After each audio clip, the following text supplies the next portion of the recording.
So tell me, paano natin mapapaamin ang culprit? Think.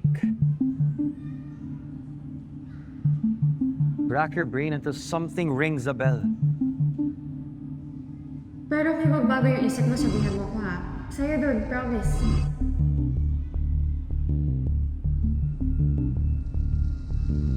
Ba't ganun? Hindi ko narinig yung lunch break bell. Baka sira.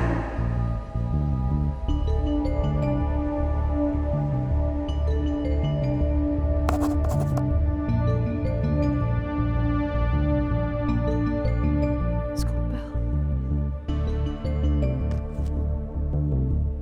That's it. Alam ko na kung paano.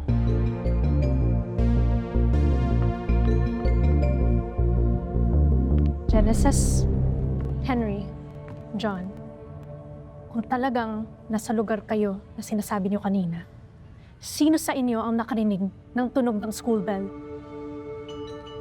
Siyempre naman. Sino ba naman na hindi makakarinig ng malakas sa tunog ng... hindi nila narinig ang school bell? Ibig sabihin, isa sa kanila ang totoong pumatay. Actually, kabaliktaran ng sinabi mo. Kung sino ang magsasabing narinig nila ang tunog ng school bell, siya malamang ang totoong culprit. Ha? Anong ibig mong sabihin?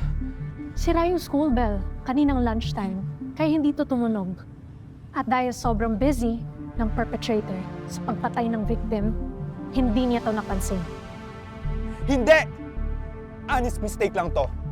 Okay? Baka yung naalala ko, kahapon pa yun eh. No. It was really you who did it. You killed Isaac. Ha? Paano? Before the victim died, he revealed the murderer's name through a dying message. A series of numbers.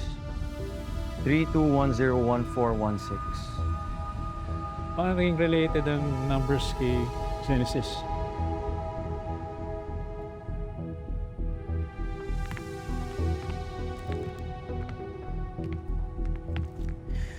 If we pair up these numbers, we get 32, 10, 14, and 16.